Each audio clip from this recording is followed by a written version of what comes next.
Pambansang Awit ng Pilipinas.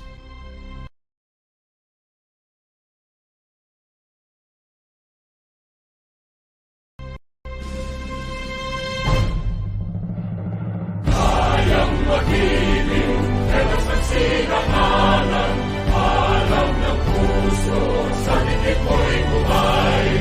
Lupang hinirang, kuya ka ng magiting, sa manlulupin, di ka pasisingin, sa nagatang tutok sa simoy at sa langit mo pagaw, ay ginatang tulakaw, isang pagkayang minamahal, ang isang ng matawad mo'y tagumpay na nagtitingin, ang bituin at araw niya kailan pamay di magtitingin, luman ang araw ng buwan, habit pagsinta, buhay langit sa piling mo. Aming higaya na pagkay mga akin, at mamatay ng dahil sa'yo. Maria Balboa, Director 4 of the Department of Health, Metro Manila Center for Health Development. Let's put ourselves in the presence of our Lord. Almighty Father, we praise and thank you for this day that you have bestowed upon us to celebrate milestones in our journey against COVID-19. We have felt your divine power and eternal love with all the blessings we have received in the form of vaccines against COVID, passionate health workers, supportive private sector, cooperative citizens, and dedicated government officials. And now, as our economy is beginning to rise, we humbly pray for your mercy, guidance, and protection for us to continue recovering from this pandemic. One day, we believe that with your grace, we will completely recuperate and progress to a better future. This we ask in Jesus' name. Amen. Please be seated. A pleasant morning to each and everyone. I am Camille Escanio and welcome here at SM Mega Mall for Bayanihan, Bakunahan National Update. Last 29th of November, Bayanihan Bakunahan project was launched at SM City Masinag, and the event was graced by no less than President Rodrigo Roa Duterte. This project aims to propel the vaccination program of the Philippine government to achieve herd immunity. Today, we shall get updates from officials from key government agencies, and I heard that we are up for a good news. But before I dive into our program, I would like to acknowledge the presence of our dear VIPs. First off, IATF Chairperson and Secretary of Health, Secretary Francisco Duque III. DepEd Secretary Leonor Briones.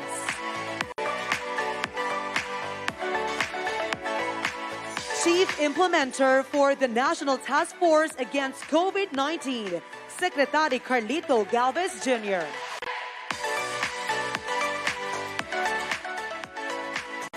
Acting Presidential Spokesperson, Carlo Alexei Nograles. MMDA Chairman, Benjamin Abalos Jr. Presidential Advisor for COVID-19 Response, Secretary Vivencio Dizon. Mandaluyong City Mayor Carmelita Abalos. Undersecretary Jonathan E. Malaya, Department of Interior and Local Government. Undersecretary Rosemary G. Edilion, National Economic and Development Authority.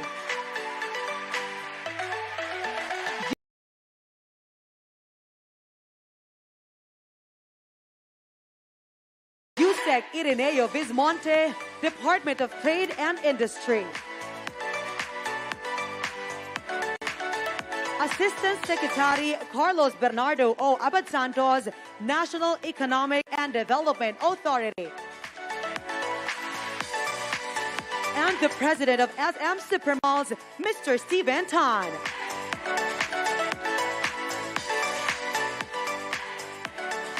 Also, we have here today our private sectors. First off, McDonald's. We have Kenneth Yang, the CEO of McDonald's. Jollibee Foods Corporation. The Chief Sustainability and Public Affairs Officer, Pepot Miñana. Angkas. We have the CEO, George Royeca. Grab. The Public Affairs Head, Attorney Boy Bonifacio. AC Health, Ms. Margaret Bengzon, attending on behalf of Paulo Borromeo. Ayala Malls, Robinsons, Mega World, Smart and Globe. And our friends from the media, good morning.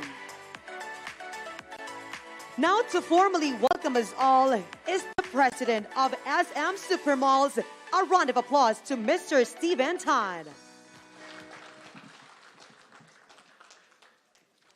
To IATF Chairperson Secretary Francisco Duque III, Department of Education Secretary Leonor Briones, Chief Implementer for National Task Force Against COVID-19 Secretary Carlito Galvez Jr., Acting Presidential Spokesperson Carlo Nograles, MMDA Chairperson Benjamin Avalos Jr., Presidential Advisor for COVID-19 Response Secretary Vince Dizon, Mandaluyong City Mayor Carmelita Avalos, and our esteemed local chief executives, officials from local and national government, our friends from the private sector and the media, and to our fellow Filipinos, a pleasant day to each of you. In our fight against COVID-19, what is notable is we see individuals, organizations, and communities rising together to end this pandemic. We are all united as one nation to save lives, restore our livelihood, and rebuild our country. Today, we laud our government for the successful first wave of Bayanihan, Bakunahan. Through everyone's collaboration, over 8 million doses were administered nationwide in 3 days, more than 300,000 of which were administered at 66 SM Supermalls during the same period. With a total of over 6.5 million jobs at SM Supermalls and 94 million doses administered all over the Philippines, we are certainly on track in accelerating the vaccination rollout in our country. We continue to encourage more of our fellow Filipinos to get vaccinated. Our mall vaccination sites will remain open to welcome you and help you get inoculated with ease. Let us continue to show how powerful the Bayanihan spirit is among Filipinos during the second wave of our national vaccination days this December 15 to 17. Get vaccinated, volunteer, be the advocates of vaccination in our communities. With our collective will, we can enable a more rapid resumption of our lives and our livelihood, and safer and more memorable gatherings for every Filipino families this holiday season. Thank you very much at magandang umaga po.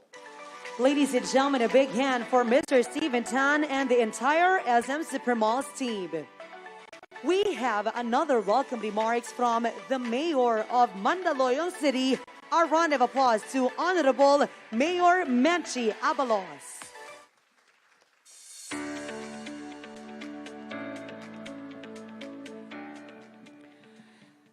To Secretary Carlo Nograles, Secretary Charlie Galvez, Secretary Vince Dizon, and of course, Secretary Ma'am Abriones, and of course, Secretary Duque. To, of course, sa ating pong our very own na talaga namang, kumbaga, Prince Charming ko, Chairman Ben Abalos, Stephen Tan, sa lahat po ng mga bisita natin, no, kay Mr. McDonald, Kenneth Yang, Pepot Minyana of Jollibee, DILG Yusek Malaya, and of course, Mr. Abad, Rosemary Edilion, sa ating pong Yusek Ireneo Bismonte, at ang aking kapitbahay na lagi kong hinihingian ng bakuna, ng advice, lahat ng oras, kahit 1 o'clock ng patawagan, ang daling tawagan, RD Balboa. Sa lahat ng mga media, guests, ladies and gentlemen, magandang umaga po sa inyong lahat. I am truly honored to be part of the Bayanihan and Bakunahan Recognition Program as our testament of responsibility to protect and safeguard our constituents and the entire Filipino people in our continuous fight against COVID-19. Our 3-day special vaccination day was a resounding success, and we owe it from the great people who have given so much time and energy to save lives and to save our future. A special recognition and acknowledgement to their superb initiative and effort are not enough to measure the nobility of this mission. From the bottom of my heart, and in behalf of more than 400,000 Mandaleños, allow me to say maraming salamat po sa inyong lahat. The City Government of Mandaluyong Vaccination Rollout Program implementation is one, if not the fastest and the most efficient inoculation program in the entire capital region.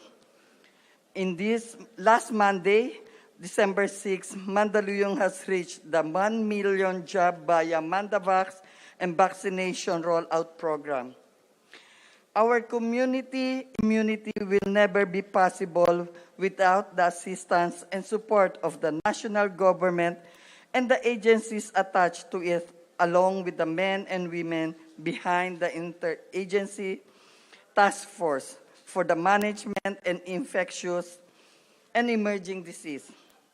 Ito ang testamento ng pagpapakita ng pagiging responsable ng bawat isa sa atin at sa pagpapakita ng malasakit sa pagtataguyod ng mabuting kapakanan para sa kaligtasan, kalusugan at kalagayan ng ating mga mamamayan.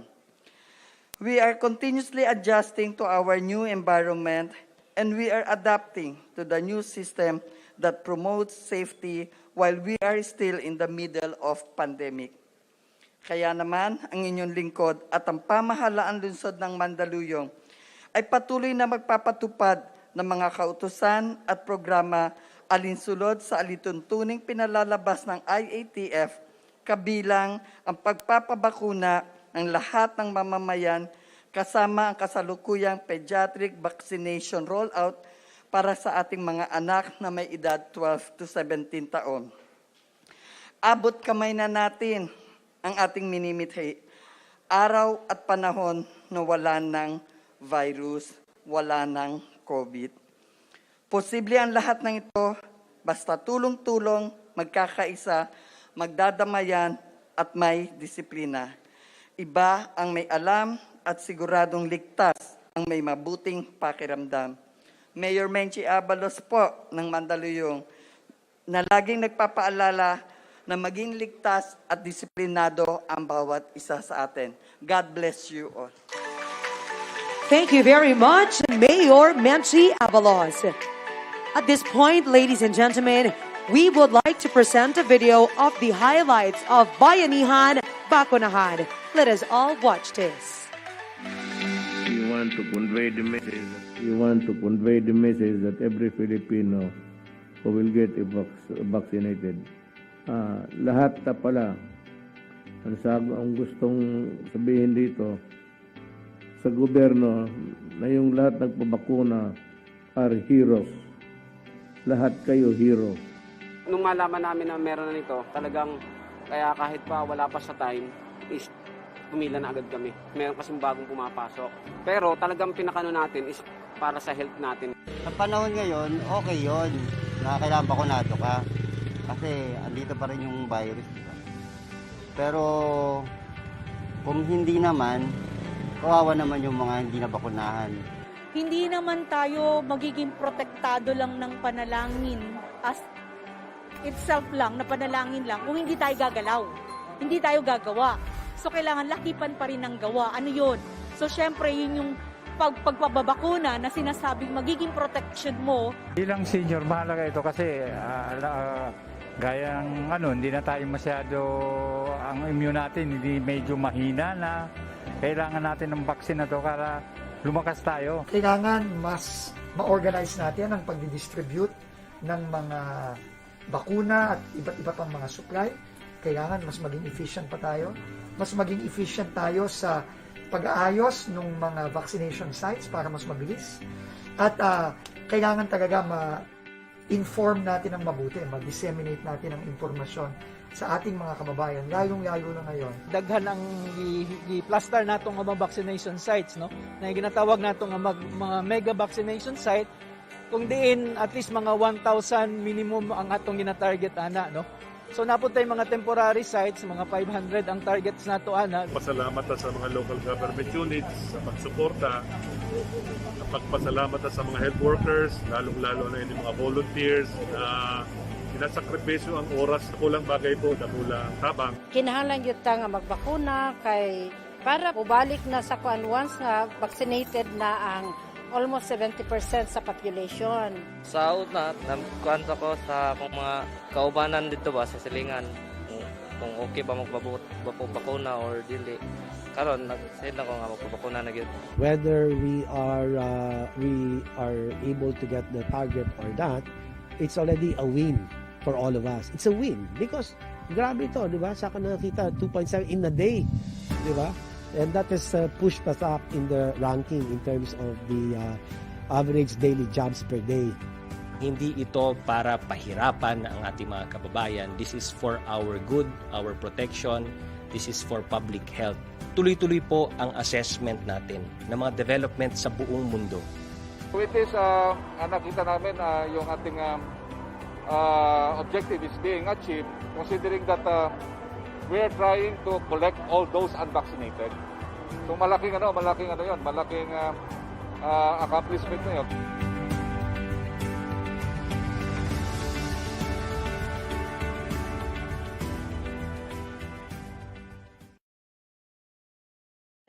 And of course, the Filipino citizens who made Bayanihan, Bakunahan a huge success. Nearing to the target of herd immunity here in the Philippines, Metro Manila has become an inspiration to the rest of the country in boosting their vaccination rate. And our next speaker is one of the reasons for this success. Ladies and gentlemen, here is the energetic chairman of MMDA. A round of applause to Chairman Benjamin Abalos Jr.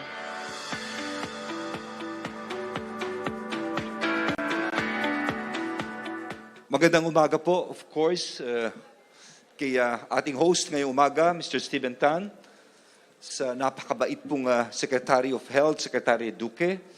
Of course, nagmi-meeting po kami, talagang pinakikinggan po siya, no? Si Sec Liling Briones, ma'am. Thank you po sa face-to-face, ha?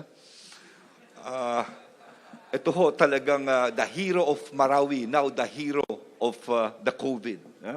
Si Sec Charlie Galvez. And of course, ang pinakamagandang babae sa aking puso, ang aking may bahay, si Menchi Abalos po.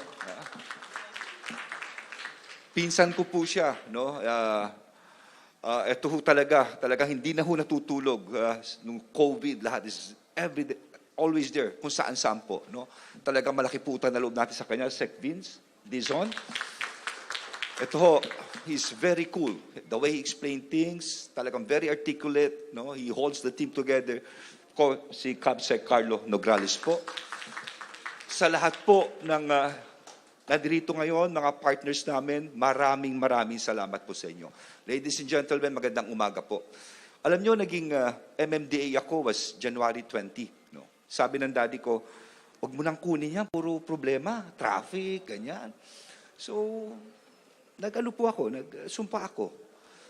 And right after 3 weeks, naalala ko tatay ko dahil pumasok yung South African variant, pumasok yung UK variant, maya-maya, kaliwat kanan na press, umaga, tanghali, gabi, anong gagawin ng Metro Manila? ECQ, ganyan. Tapos kung ECQ, marami nagagalit sa iyo. But then after that, bumaba ng konti. Ito na naman ang Delta variant, parang hindi tayo pinagpahinga. But you know what, through it all, number one, of course, ang ating presidente. No? All government resources, binuhos niya rito. Pangalawa, yung IATF. Who is the IATF? Ito po, mga secretaries na nakikita nyo nasa harap ninyo ngayon. Wala hong pahinga ito. Just to give you a glimpse, kung minsan in 1 week, usually it's twice a week. Mamaya may IATF na naman kami. Pero kung minsan, kaka-meeting mo lang, bukas may meeting na naman, umaga't gabi pa. Talagang walang pahinga. Of course, I'm working from the Metro Manila. Mayor, sila po ang boss ko. The best boss I've ever had, ang mayors of Metro Manila. Bakit? They're very objective. Talagang napakagaling po nila. And you know what? To make it more efficient, ang ginawa namin, kung ano mapagbotohan niya ng boses ng lahat ng mayors. Even if the vote is a difference of 1. Yun ang pinagkasunduan namin. Walang malaking LGU, walang maliit. And that carried us through. You could just imagine kung isang lugar ECQ, isa hindi. You could just imagine isa may curfew, isa wala, isa may mobility, isa wala. Ang gulo ng Metro Manila. And of course, aside from the mayors, our heroes, our medical frontliners na nasa baba, at ngayong umaga, ang paparangalan namin, kayo po ang aming private partners. Ang laking bagay, bakit? Nakita ko na sila Pepot, sila Margo, the T3. Sila po ang gumawa ng tinatawag po nating supply chain management. Bakit? Paano kung sabay-sabay yung bakuna mapanis? Sila po iyon. Nagpatulong kami sa kanila. Ang ever-charming na kangiti parati Director Balboa, no? And of course, si Ma'am Rose ng NEDA.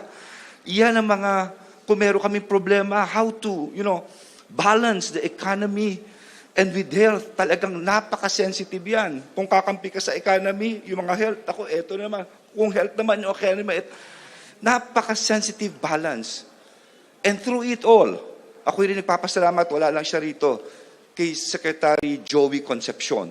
Ang laking tulong niya because transparency, ang laking bagay. If there's one thing I've learned, is being transparent.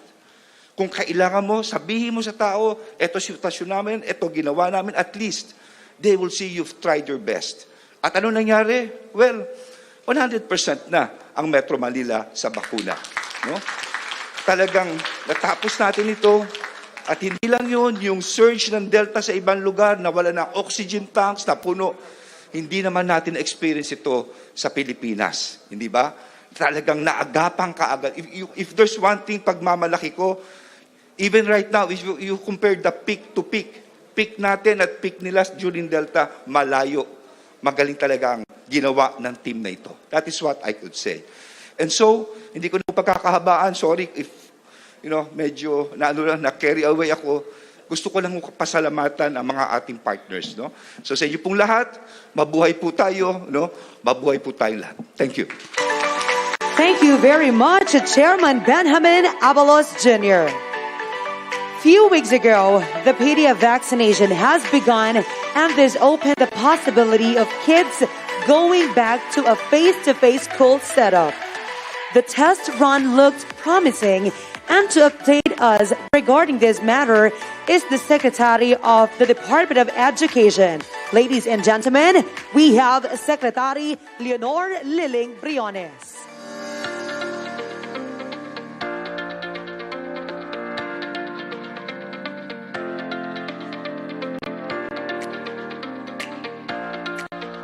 I am aware that the entire country is watching and getting inspired by this day of celebration. Kaya, good morning everybody. Good morning all Filipinos. Magandang umaga. Mayong buntag kaninyong tanan. Kapin pa sa mga taga-Visayas o Mindanao. I'd like to apologize to Secretary Duque. Hindi ako naka-attend ng launching dahil kaming lahat sa Department of Education ay nagkalat sa buong bansa. Ako naman ay nasa Region 1, iba't ibang rehiyon ang pinuntahan namin para lalong mapaigting ang ating kampanya para sa Bakunahan. Ito ay dahil ang ating kampanya sa Bakunahan ay napakalaking koneksyon, napakalaking impluensya sa ating efforts ng buong bansa na finally magkaroon na tayo ng yung tinatawag namin sa aming rehiyon na face-to-face classes para sa ating mga kabataan. Napaka-close ang koneksyon nito. Dahil ang kondisyon natin para makahold tayo ng face-to-face ay una, kailangan pumayag ang local governments. Pangalawa, kailangan may written consent ang mga parents. Pangatlo, kailangan yung aming facilities ay makapasa sa standards ng Department of Health. Pang-apat, kailangan may clearance galing sa Department of Health. Kaya, ang Bakunahan na kampanyang ito ay aming sinusuporta, even as we also say that vaccination right now is voluntary. It is not mandatory, but we are aggressively campaigning from north to south on the importance, on the connection of education and vaccination. Right now, inaalaw na natin ang 12 to 17 na kabataan. Nagbukas na tayo sa ating mga grade 0 to K3, mga kabataan, yung mga batang-bata talaga, nag-fest na sila kasi kailangan nila yon. And we hope, tapusin na namin itong pilot na ito by December para talagang ma-assess natin ang husto, ang success. But so far, Secretary Duque, very successful naman.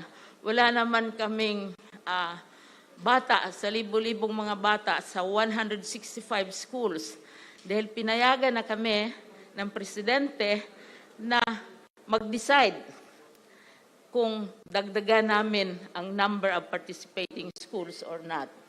Malaki ang aming interest na mag-open ng face-to-face, hindi lamang sa mga lugar na walang masyadong tao, kundi sa urban areas. We're thinking largely of NCR, we're thinking largely also of Region 4A, and the large cities na napakaraming mga bata ang na-concentrate doon.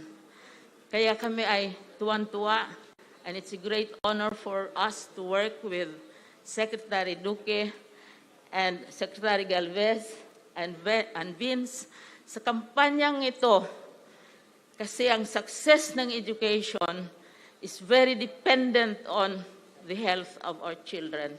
And we need to protect our children, hindi lamang siguro yung 12 to 17 years old na mga bata, pero lahat, including the parents themselves. We are closely monitoring, nagdagdag na kami ng schools. We started with 100, we now have 165 schools, and some of them are in NCR. And international schools, pinayagan na namin. Nagdagdag tayo ng 20 private schools na nagpapakita na they are complying also with our requirements. So yung ating pag-asa ng bayan, siguro makausad na tayo by 2022. By end December, tatapusan na natin itong pilot and talagang i-implement na natin ang tunay na polisiya para sa edukasyon. Blended learning, kombinasyon ng digital learning at saka face-to-face at bigyan natin ang mga bata ng pagkakataon na makakita din sila ng ibang bata. Bigyan natin ang ating mga bata na makakita ng mukha ng isang teacher o isang opisyal o makakita ng isang school building. So, maraming salamat sa inyong suporta. Sana tulungan ninyo ang team natin sa Bakunahan na makonvince ang mga parents na papayag na ang kanilang mga anak ay mabakunahan. Sila din ay magpabakuna at ang mga opisyal ng local governments kasi number one requirement na kailangan pumayag ang local governments dahil tumatakbo kami sa kanila kung kami ay magkaroon ng problema o may mga crisis. Tumatakbo kami sa Department of Health kung mayroong komplikasyon. And I'm very happy to report na wala pa kaming single case of COVID na dadagdag since we started the pilot.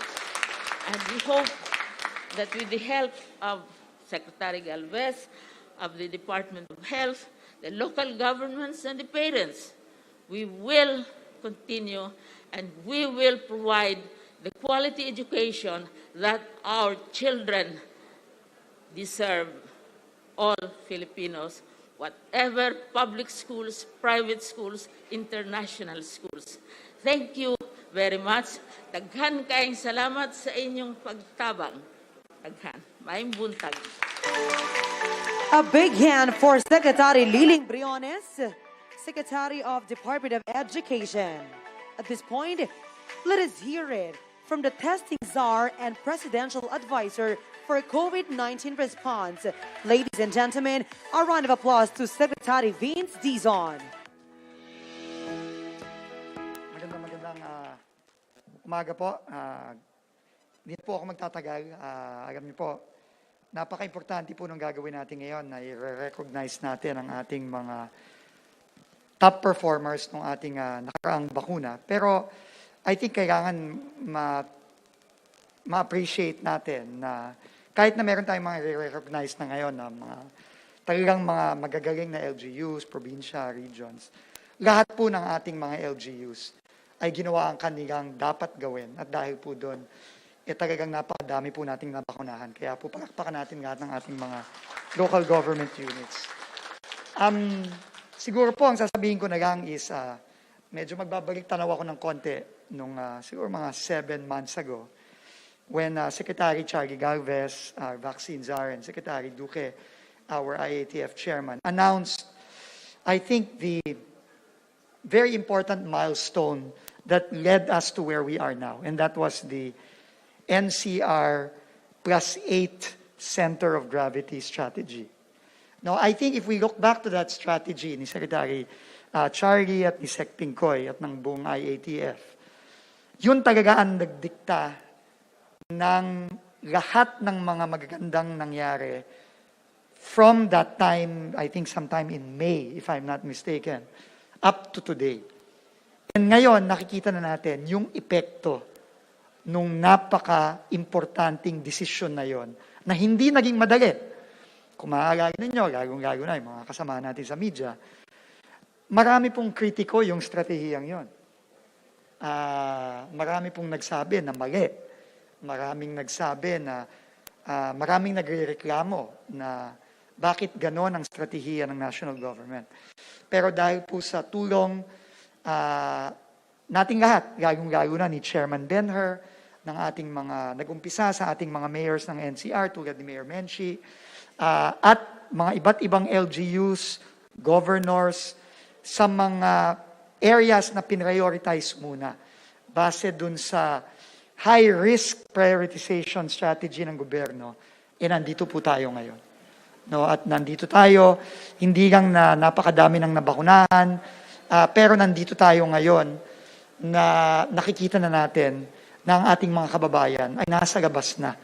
At sa awa ng Diyos at sa trabaho ng lahat ng mga kawani ng gobyerno, mga partners natin sa private sector, mga kasama natin sa LGUs, makakapag-celebrate kahit papano ng mas masayang Pasko ang ating mga kababayan. Kaya po, Sec. Charlie, Sec. Pincoy, Chairman Benher, at sa lahat ng ating mga kawani, mga ating mga partners sa private sector, lalo na yung ating mga mall operators, mga mall owners like Steven, the Ayala Group, Robinsons, everybody, Jollibee, McDonald's, everyone who just really came together in the true spirit of Bayanihan. We are here today. But the job is not over. Marami pa tayong babakunahan, marami pa tayong mga dapat ma-boost sa mga susunod na buwan. Pero tingin ko, pinakita natin na kung magsasama-sama tayo, lahat kaya natin gawin. Maraming salamat po. Thank you very much, Secretary Vince Dizon. Now, ladies and gentlemen, to report on the result of National Vaccination Days is the Chief Implementer, National Task Force Against COVID-19. We have Secretary Carlito Galvez Jr.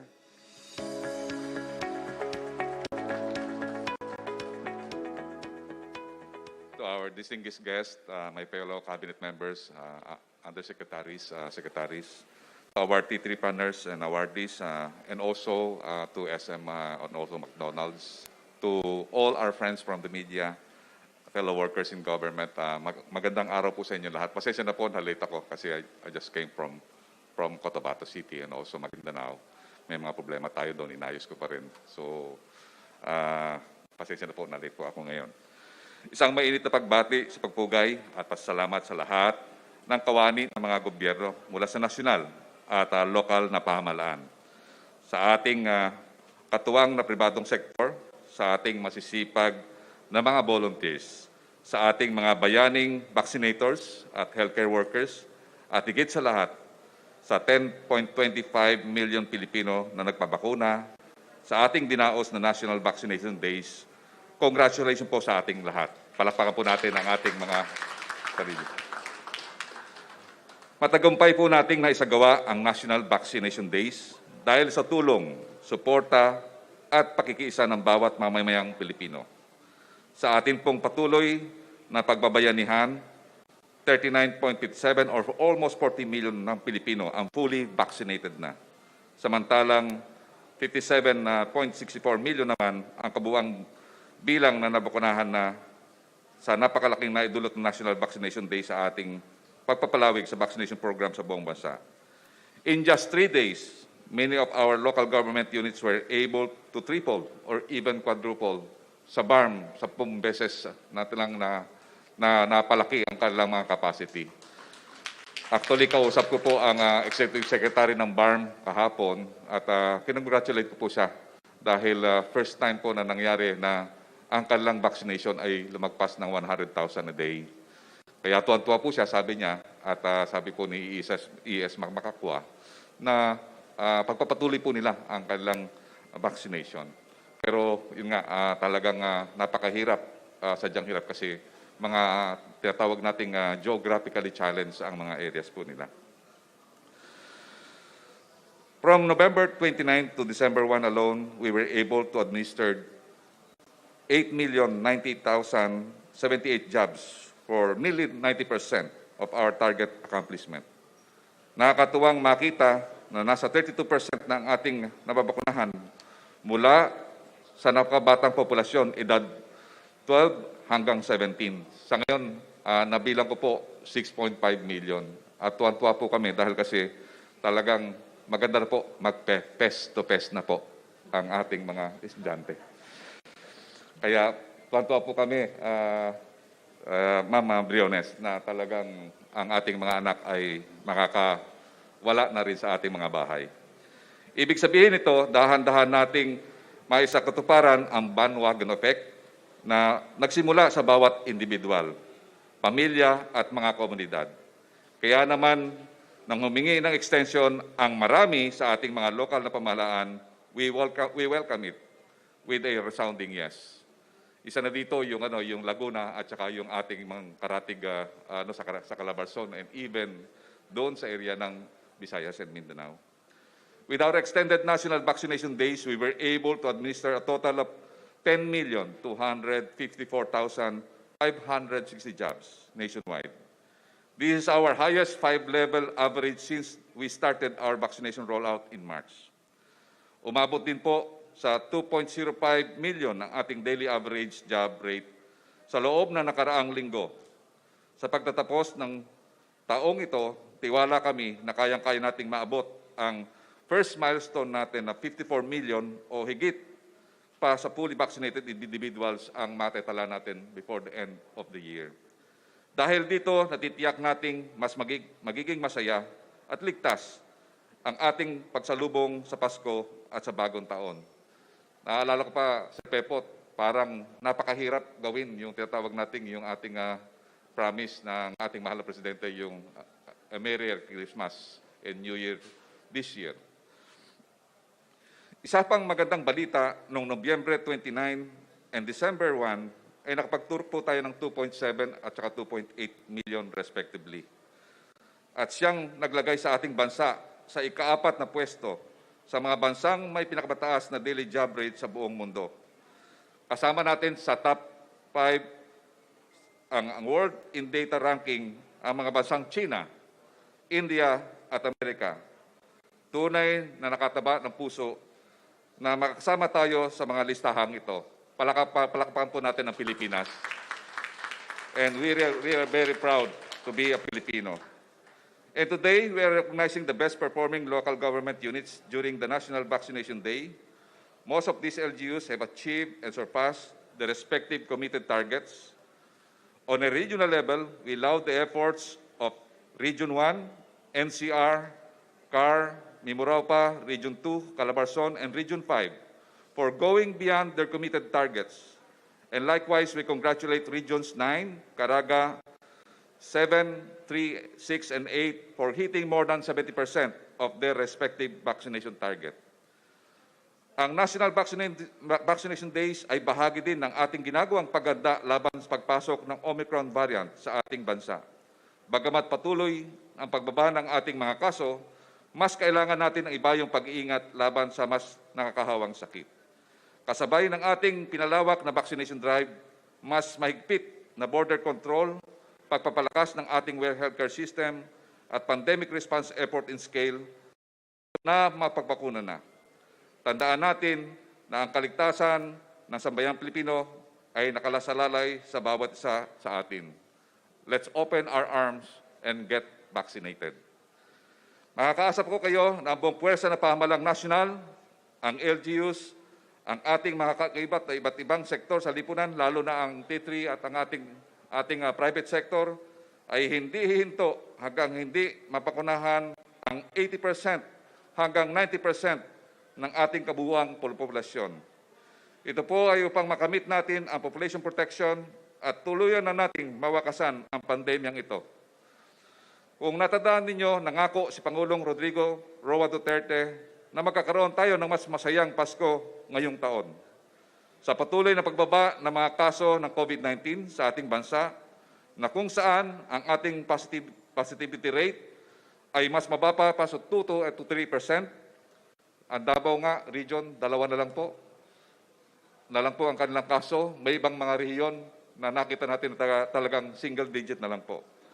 At natitiyak po namin na matutupad ang pangako ng ating mahal na Pangulo na we will have a merrier Christmas and a happier New Year.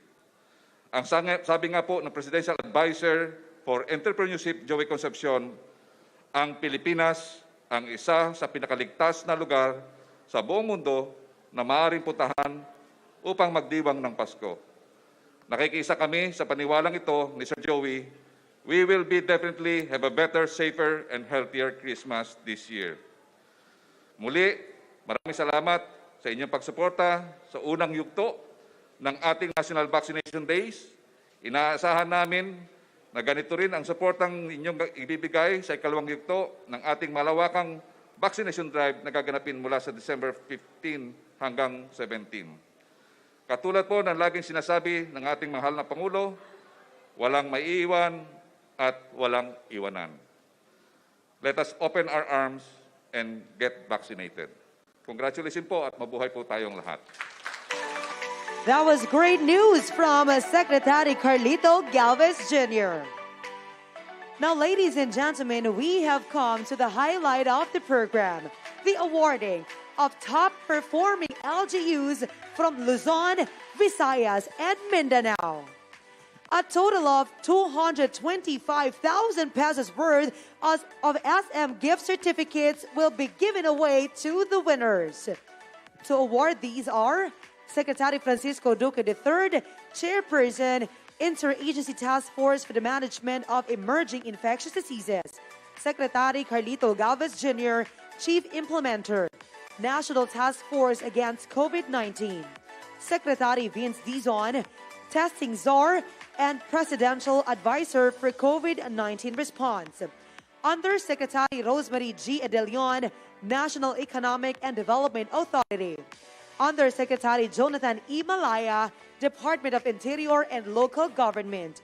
Yusek Ireneo Vismonte, Department of Trade and Industry, and Mr. Stephen Tan, President of SM Supermalls.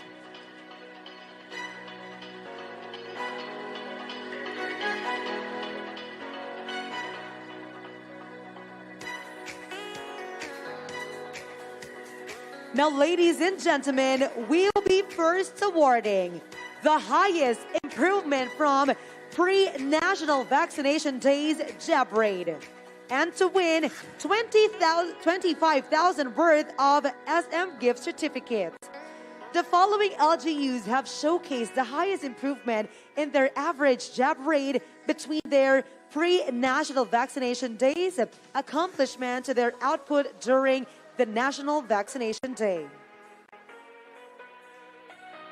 Ladies and gentlemen, the best city goes to General Santos with 673 jabs to be received by Yusek Malaya and team.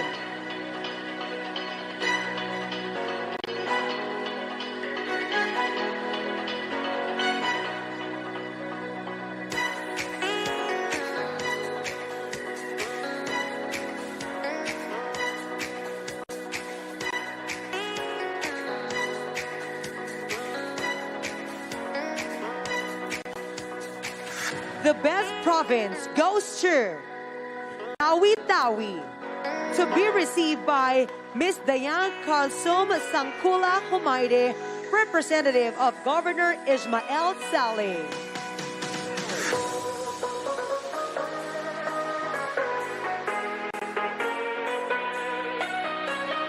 Tawi-Tawi had 2,668 jabs.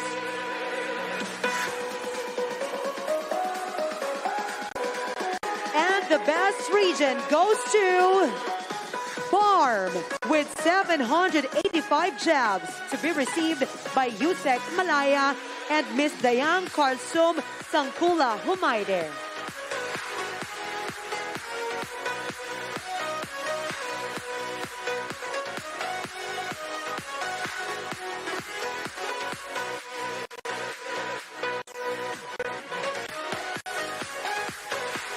The next award is High Cumulative National Vaccination Day Jab Rate, and to win 25,000 worth of SMGC. These following LGUs administered the highest number of jabs for the 3 days of the National Vaccination Day combined.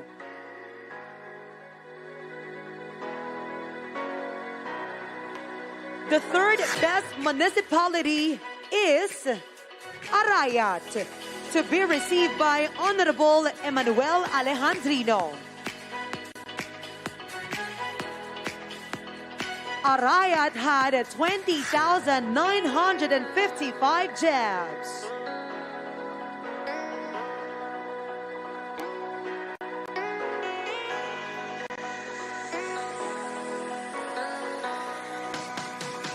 the second best municipality goes to Tanza with 25,277 jobs.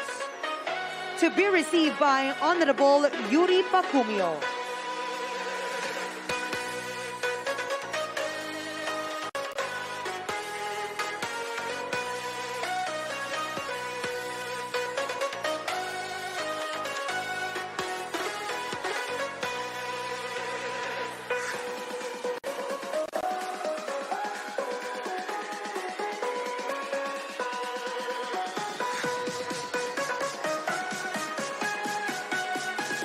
Thank you so much. And the first best municipality goes to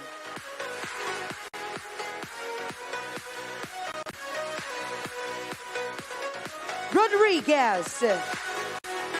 To be received by Barangay Chairwoman Karen Hernandez, the sister of Honorable Dennis Hernandez. Rodriguez had 39,383 jabs.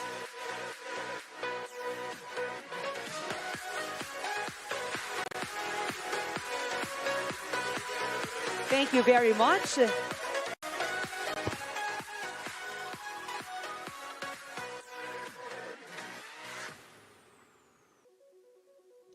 And the best city goes to Cebu City with 103,828 jabs. To be received by Attorney Matt Eric Medallia, Chief of Staff.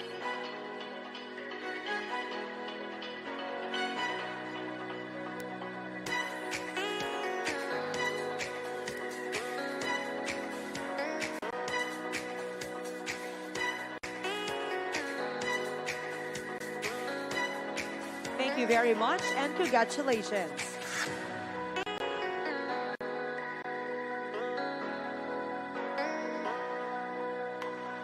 And the best province goes to Laguna with 271,989 jabs. To be received by Mayor Ramil Hernandez with Laguna Representative Ruth Mariano Hernandez.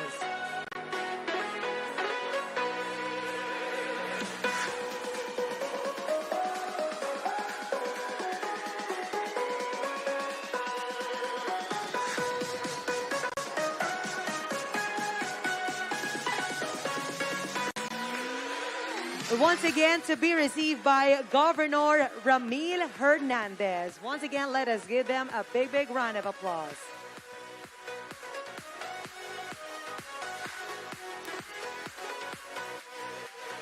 Thank you very much and congratulations.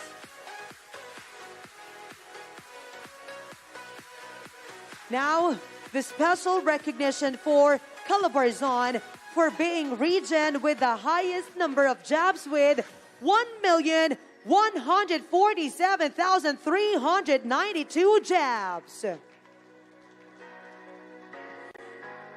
Special citation to the National Vaccination Operations Center team for their continuous efforts and hard work in rolling out the national vaccination program of the country. Now, ladies and gentlemen, we would like to invite all the winners to please proceed on stage or off stage for a photo opportunity.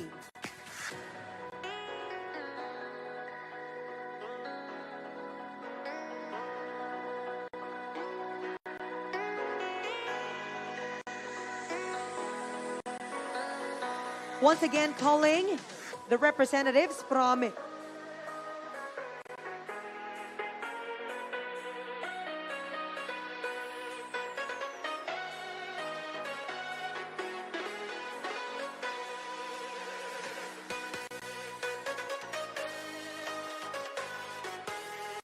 Now, let's have a photo with all our Bayanihan Bakunahan winners.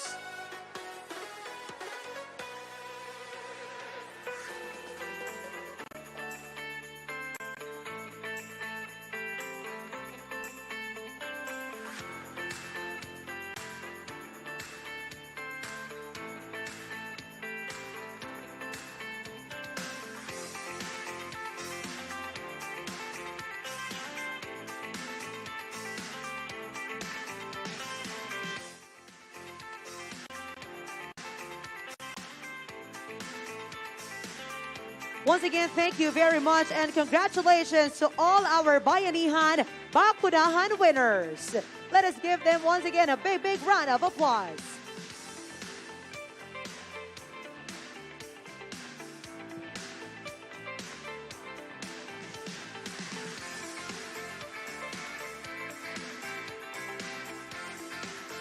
At this point, ladies and gentlemen, we would like to acknowledge the participation of the private sectors. Certificates will be awarded by Secretary Duque, Secretary Carlito Galvez Jr., and Secretary Vince Dizon.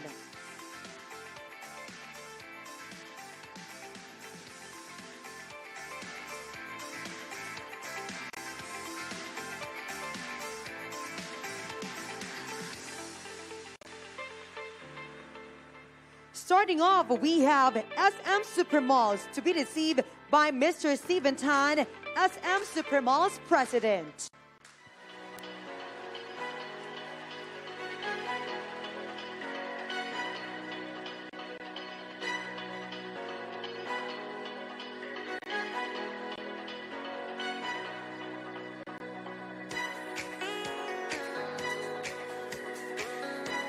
We would like to request as well Secretary Nograles to join the opportunity. And of course, Secretary Briones.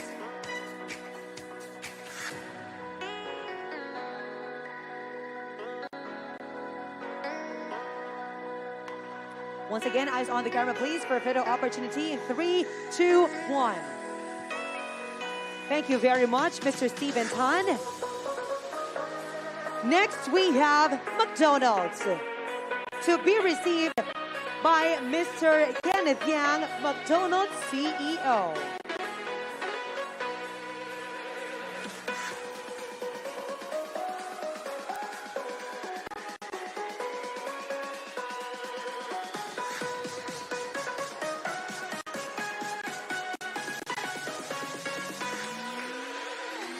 Thank you so much, McDonald's and Mr. Kenneth Yang.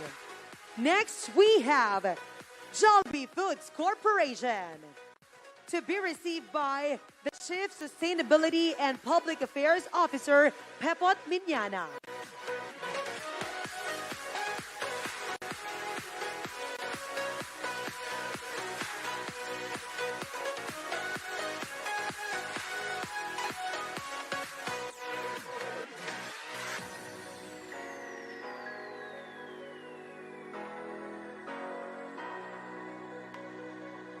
On the camera, please, in 3, 2, 1. Thank you very much, Jollibee Foods Corporation.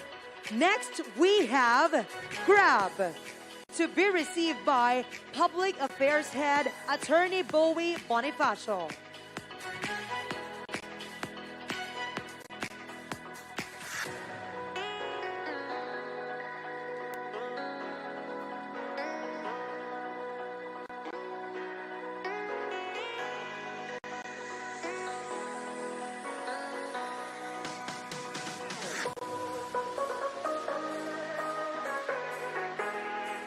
Next awardee is AC Health to be received by Ms. Margaret Bungzon, attending on behalf of Paolo Borromeo, CEO of AC Health.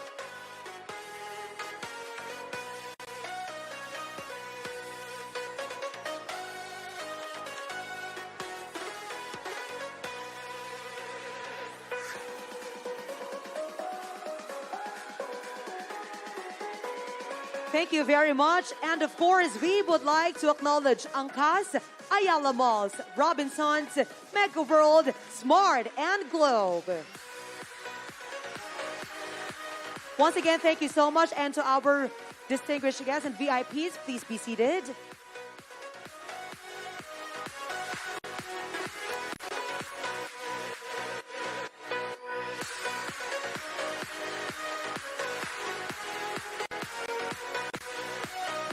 Once again, thank you and congratulations to all our winners.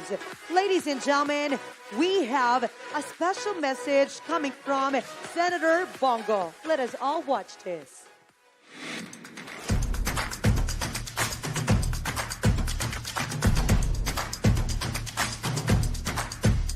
My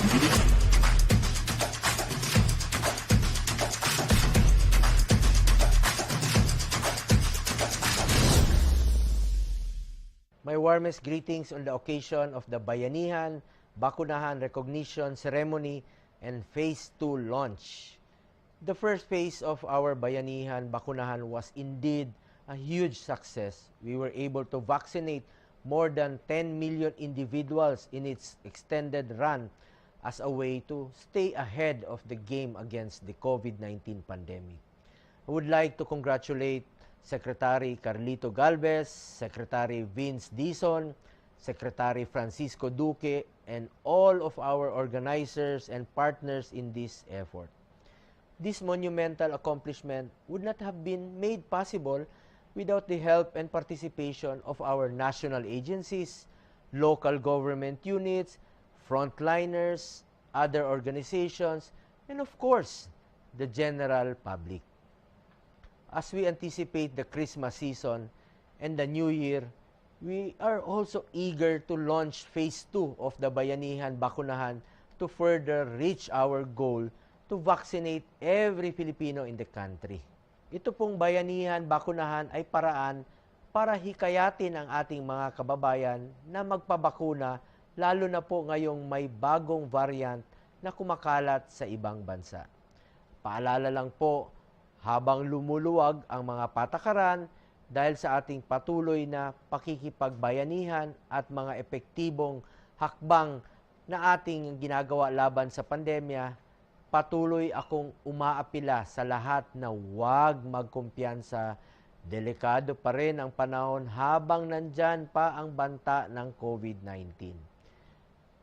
Maingat nating binabalanse ang pagbangon ng ekonomiya at ang proteksyon sa kalusugan ng lahat. Huwag natin isawalang bahala ang mga sakripisyong ipinundar natin nitong nakaraang taon para marating ang puntong ito.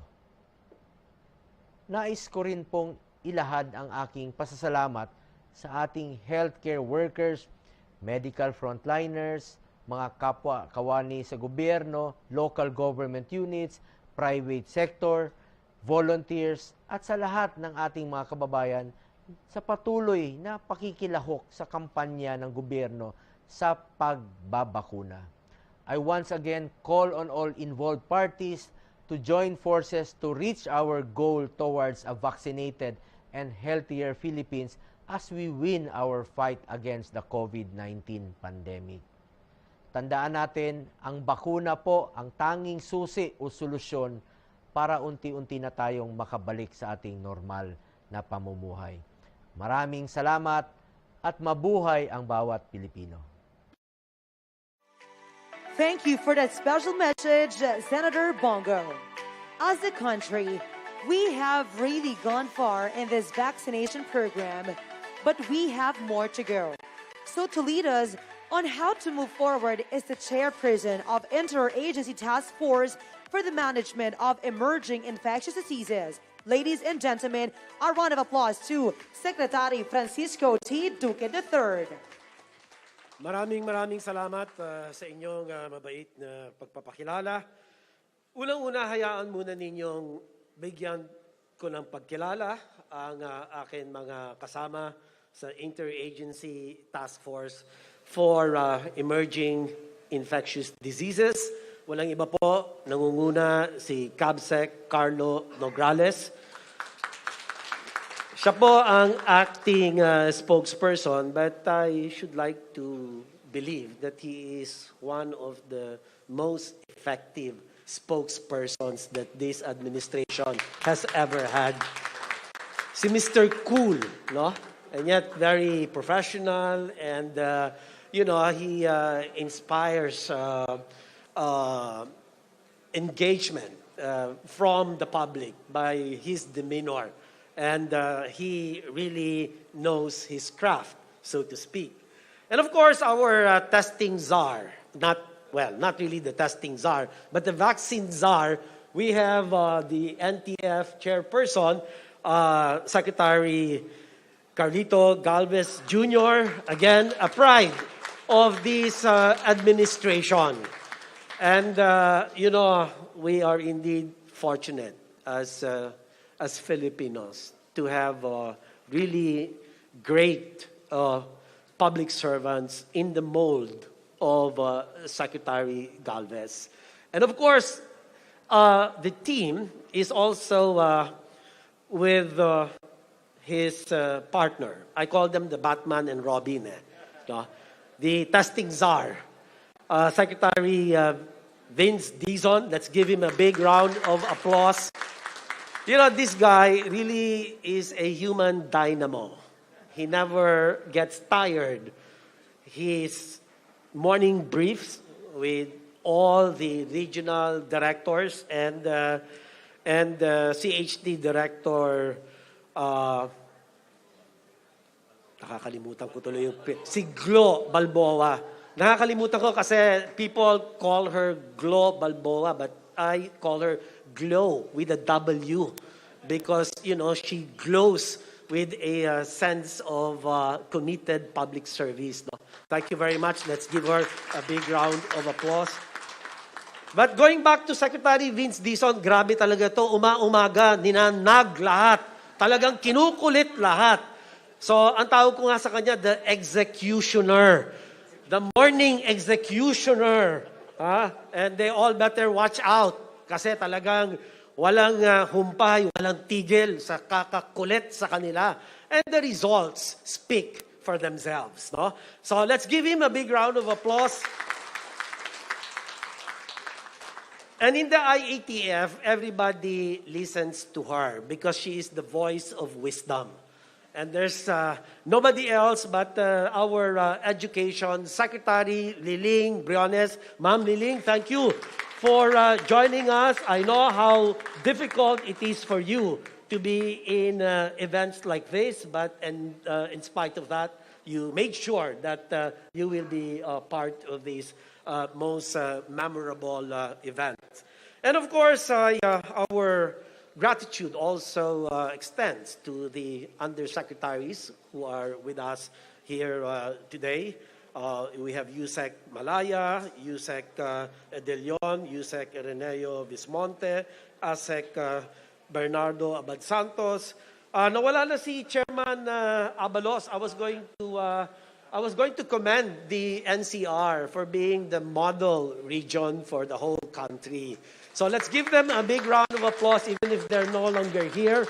Even Mayor Abalos had to beg off as she has to marry, I think, 13 couples this morning. And what a job. And of course, we have the others who couldn't join us, but I'm sure in spirit, they're very much with us today. Alam niyo po, mga kababayan, umaapaw at umaagos ang amin pong taus-pusong pasasalamat sa inyong lahat. Ang atin pong mga local chief executives, ang atin pong mga pamahalaan lokal na talagang nagpakita ng kanilang gilas, nagpakita ng kanilang sipag, nagpakita ng kanilang galing para lamang maisulong natin ang National Vaccination, 3-day massive vaccination program. At this is unprecedented. Take it from me. I was Secretary of Health in 2005 to 2010. I tell you, every time we had measles vaccination, rolling them out, polio vaccination, 5 million will take us about 3-4 months. And yet here, we jabbed almost 10 million in the extended 3-day, naging 5 days of this massive vaccination rollout. And this is really a feat. And this is historic. Never been done before in the 130-year history of the Department of Health. And that is why we are so extremely gratified that because we have pushed the envelope. In other words, no, kakayanin naman pala natin, di ba? We got out of our comfort zones. No? And now we have proven kaya pagka nagkaisa ang atin na gobyerno, pamahalaan nasyonal, pamahalaan lokal, ang malaking papel na ginagampanan po ng ating pribadong sektor. Andyan po ang McDonald's, ang Jollibee, ang Grab, ang Angkas. Hindi ko na po isa-isahin sapagkat kulang ang araw para banggitin sila isa-isa. Ngunit siguro sapat na nabigyan sila ng pagkilala at itong karanasan natin sa kanila ay sana po maulit pa natin sa iba pang mga programang pangkalusugan ng ating gobyerno. And that is why I'm really more than gratified, more than satisfied with the outcome of this program. No?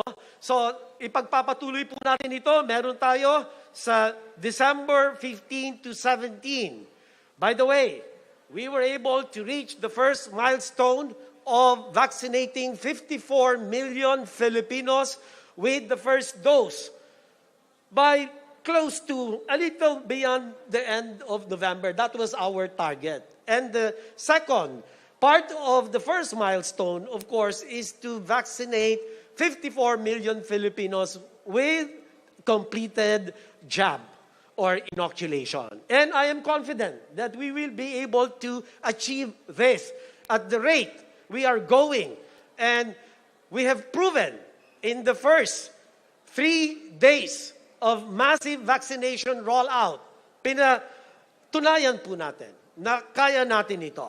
Mabigyan ng kumpletong bakuna ang 54 na milyon Pilipino. At sana ito po will pave the way for us to achieve the second milestone, which hopefully we will be able to accomplish early first quarter of next year.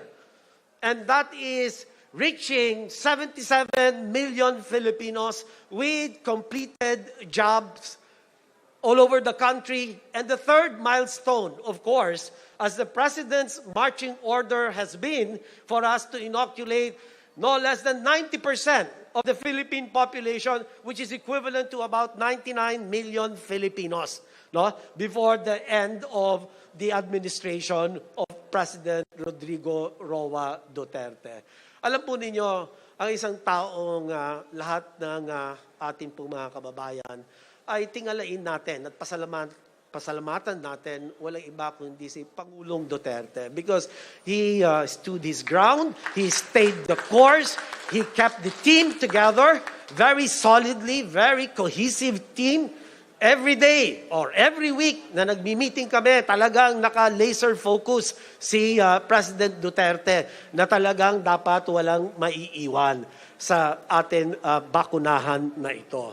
Kanya napakamalaking bagay po na talagang magpursigi tayo, magpunyagi tayo na marating ang pinakamalaking bilang ng ating mga kababayan na mabakunahan natin sapagkat alam po natin ang halaga, ang taglay ng ating vaccination program.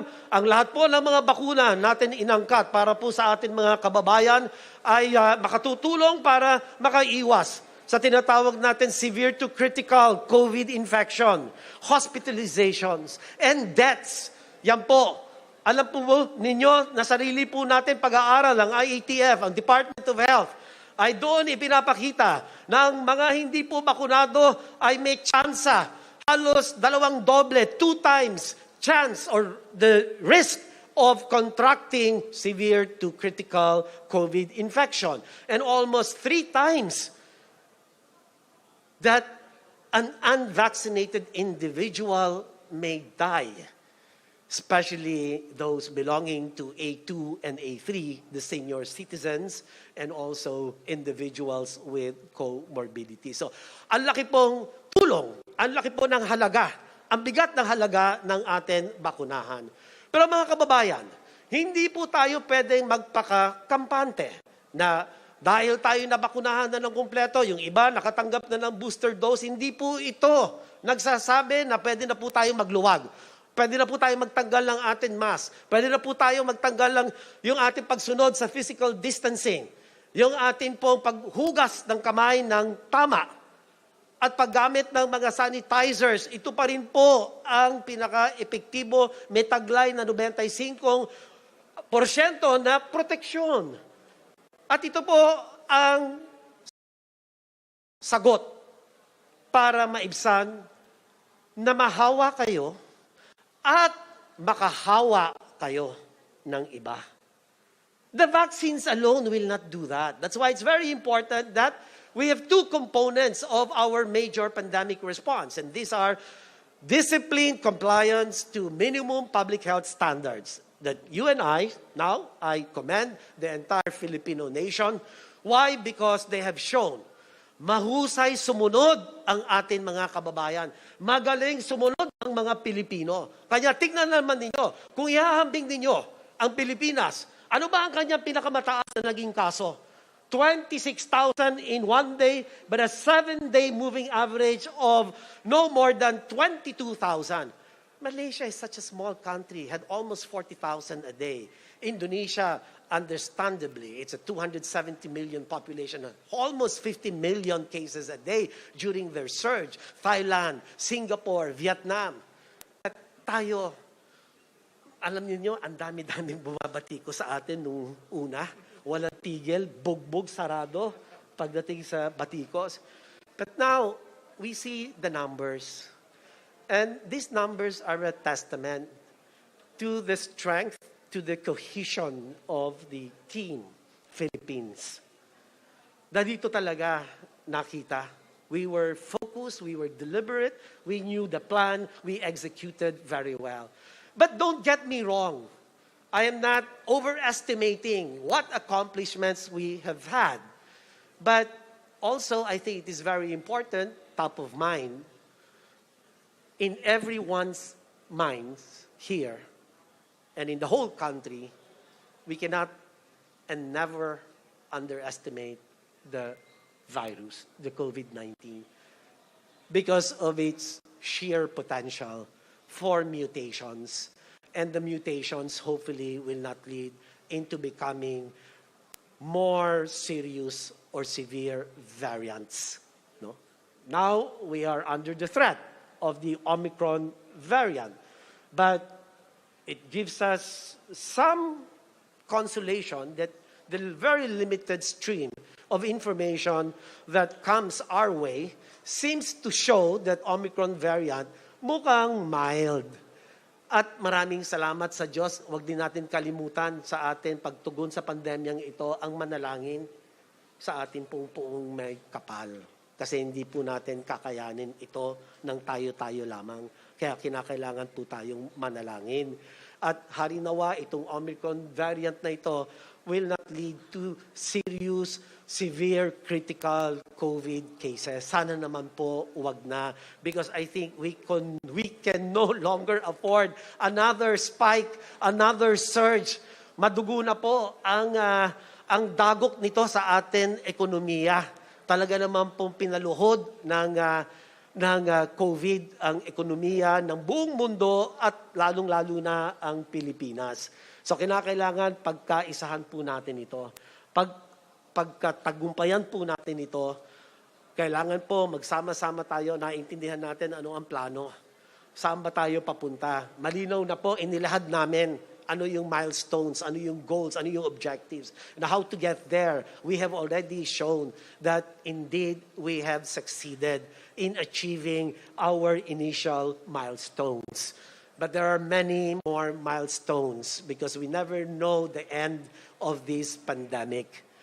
But just the same, I'd like to live with my advice to all that on December 15 until December 17th, I call upon each one of you, our private sector partners, our local government units, and the very dynamic leadership of our chief executives, our all, and above all, I would like to underscore the crucial role of our frontliners, our medical frontliners, our healthcare workers, because if it weren't for them, I don't think we would even be here today, gathered to honor our accomplishments, to give recognition to all these many important groups of individuals and entities, institutions, if it weren't for our vaccinators. So let me then call upon you to please give them a big round of applause. Lahat po ng atin, mga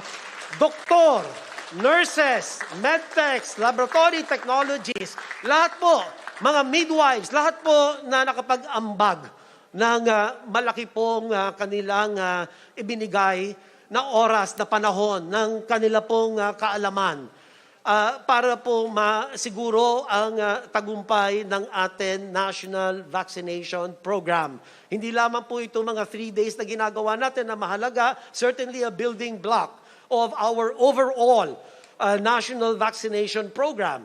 But certainly they deserve all the recognition. They deserve all the honor because they have been sacrificing from day one. It's been a non-stop sacrifice from all these healthcare workers. From March, I recall that, in fact, doon yung malaking bilang na namamatay, yung ating pong mga doktor at ating mga healthcare workers. But luckily, after that, when we had all the supplies in place, when we had more knowledge how to manage the clinical COVID-19 infection, especially the severe and critical, ang laki po ng tulong, ang laki pong sakripisyo, ang laki pong kagalingan, ang kanila pong natutunan dahil talagang yung sakripisyo na gusto nilang mga maalagaan, makalinga, at higit sa lahat, masalba ang buhay ng mga tinamaan ng napakapeligroso at malubhang komplikasyon ng COVID-19. So, today, I live with the message to all of you that this is all in honor of our healthcare workers. They were quiet. Most of them are faceless. But let these lights, the strobe lights we see today, be for all of the Philippine healthcare workers, the real heroes in our pandemic response. Maraming salamat po at magandang umaga. A million thanks to Secretary Francisco T. Duque III. Ladies and gentlemen, our beloved President Rodrigo Roa Duterte has a special message for all of us. This will be delivered by the Cabinet Secretary and Acting Spokesperson, Secretary Carlo Nograles.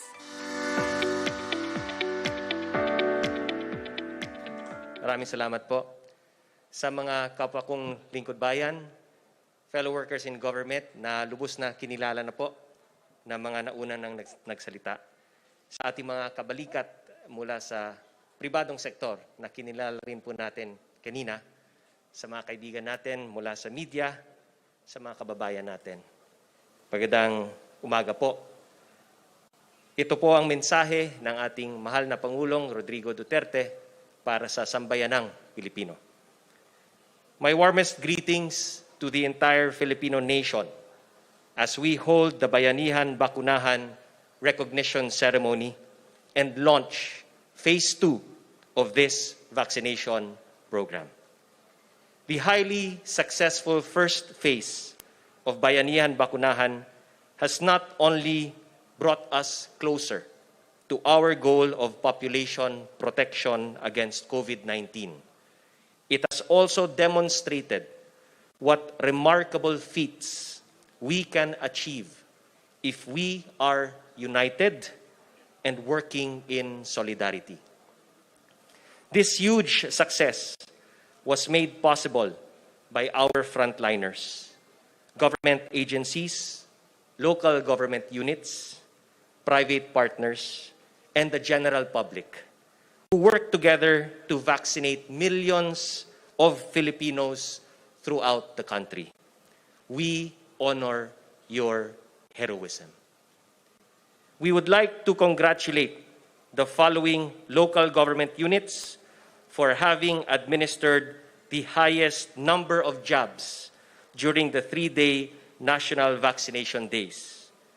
The Calabarzon region, the province of Laguna,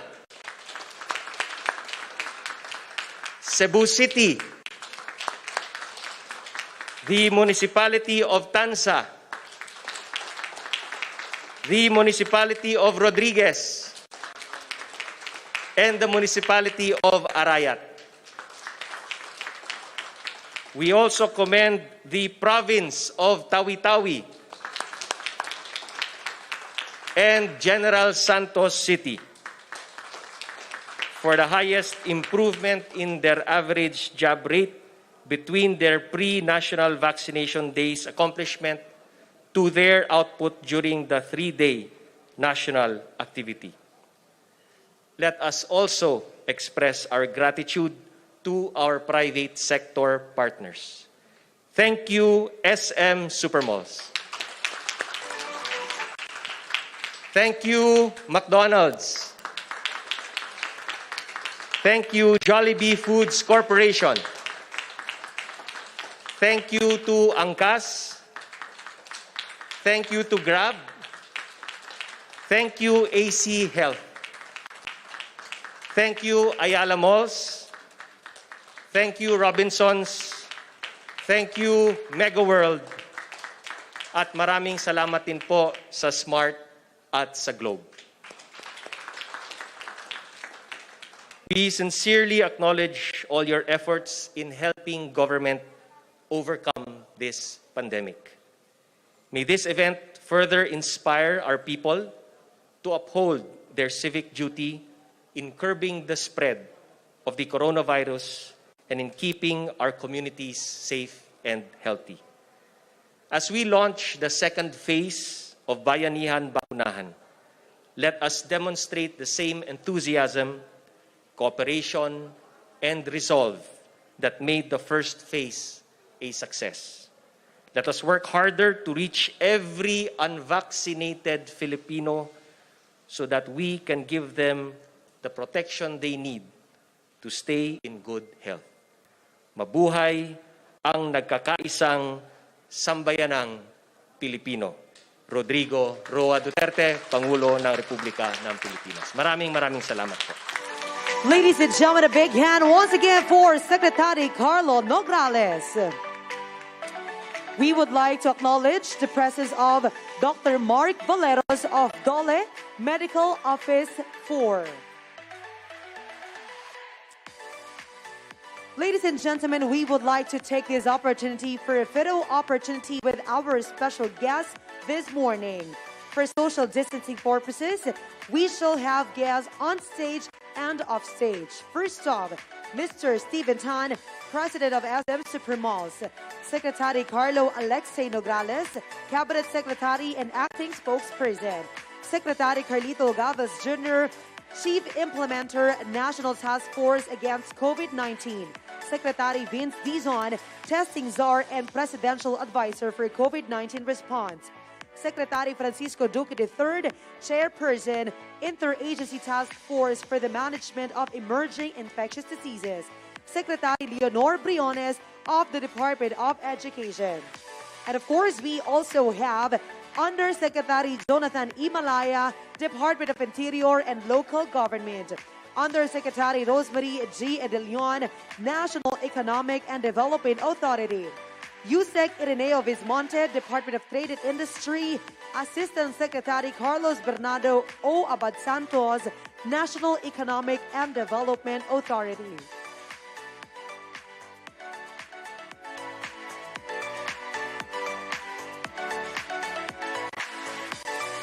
Now to our media and official photographers, get ready. And to our dear guests, smile in 1, 2, 3. Another one. Eyes on the camera, please. In 1, 2, 3. One more. In 1, 2, 3. A round of applause, ladies and gentlemen. There you have it, ladies and gentlemen, the Bayanihan Bakunahan update. And you know what, ladies and gentlemen? Bayanihan Bakunahan Part 2 from December 15 to 17.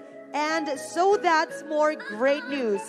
This has been your host, Camila Scanio, wishing you all a happy and safe malling here at SM Mega Mall. Ladies and gentlemen, I leave you with a video of the Bayanihan Bakunahan Part 2. Let us all watch this. Hiwa-hiwalay man ang mga isla, lumalaban naman ng sama-sama. Noong November 29 hanggang December 1, milyon-milyong Pilipino mula Luzon, Visayas hanggang Mindanao ang nabakunahan kontra COVID-19. Dahil yan sa pagbabayanihan ng iba't ibang sektor, healthcare workers, volunteers at iba pa. Kaya ulitin natin itong gawin ng tulong-tulong at sama-sama. Samahan niyo kami sa ikalawang Bayanihan Bakunahan ngayong darating na December 15 hanggang December 17. Magparehistro na sa inyong LGU. Sama-sama nating ipakita ang lakas. Isang bayan nating labanan ang COVID-19. Ligtas, lakas, buong Pinas!